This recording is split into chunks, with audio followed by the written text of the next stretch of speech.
So in this video I'm going to talk a little bit about the concept of self-mastery versus self-control. I was just talking in another video about Dan Millman and his book Way of the Peaceful Warrior, and so touched on the subject, but thought that I would go into it a little bit more from a little bit different angle and try to convey the importance of walking a path of self-mastery versus self-control. Self-control is about denying one's energy, limiting it because you're afraid of it.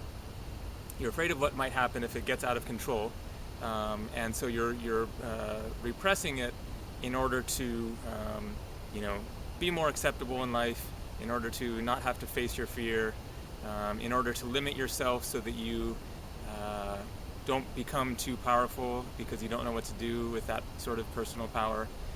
Self-mastery is about tapping into your deepest sources of energy and learning to work with them and direct the energy as opposed to controlling the energy. And I would say that an important aspect of self-mastery is one of humility. It is a matter of recognizing this energy, this divine energy within us that we all have access to, is very powerful, very potent. It is not our energy, it is the energy of the universe, and yet we have access to it, and so we can tap into it and allow it to empower our being and manifest in our life in countless different ways, propel us along the spiritual path. By aligning with it and learning to direct it and have mastery with it as opposed to controlling it. So I'm the author of a couple of books on Kundalini energy, Kundalini and the Art of Being and Kundalini and the Power of Awakening. In the fall of 1994, after having practiced yoga and meditation and various other spiritual techniques and explorations for a couple of years, then I experienced an extremely powerful and overwhelming spontaneous Kundalini awakening. I wasn't even familiar with the term Kundalini at the time.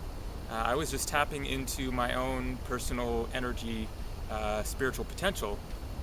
And in the course of meditation one evening, then I was suddenly overwhelmed by this extremely powerful force of energy that catapulted me into a experience of extremely overwhelming and powerful symptoms, to say the least, for months and even years. And it completely altered the course of my life and my experience of being.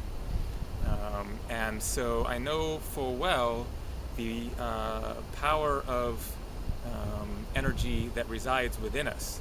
And I know full well that this energy is greater than me, and that it is not my energy to control as I choose, but that I can align with it and find balance with it through the course of working with it, and respecting and honoring it and allowing it to work through me and affect my life in various ways. So self-control is more a matter of having power over something, seeking to contain something, having something caged that you can direct and control at your will, whereas mastery is, here's an example that just popped into my head. Control would be having a lion in a cage, and you're completely separated from that lion. There's no way that lion is getting to you because there's bars in the way. Mastery would be a lion tamer who, the lion's right there. It could jump and tear his head off any second, but he has energetic control over this lion. I guess they have a whip or whatever as well. But I mean, what's a whip compared? When there's a lion there, it's not just about the whip.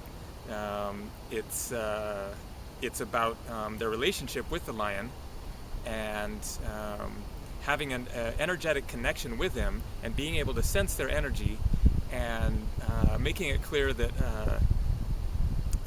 you're not going to eat me, you're not going to attack me, but we are going to work together, and you're going to do some tricks for me in the process, and I'm going to make use of your energy for some purpose. So that may be an imperfect analogy, but it's just one thing to keep in mind when it comes to your personal energy.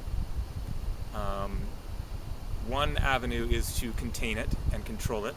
Another avenue is to tap into it and allow it to flow, yet be in mastery of it.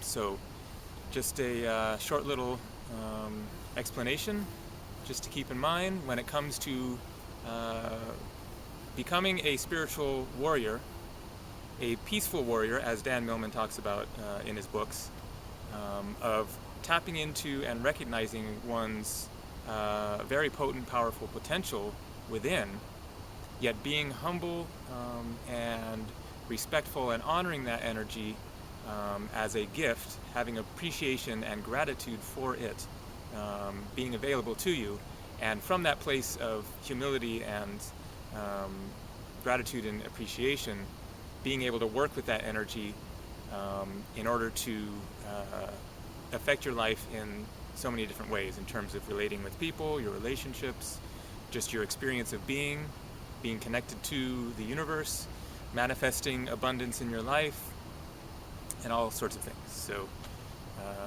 that's my take on the subject. Take care.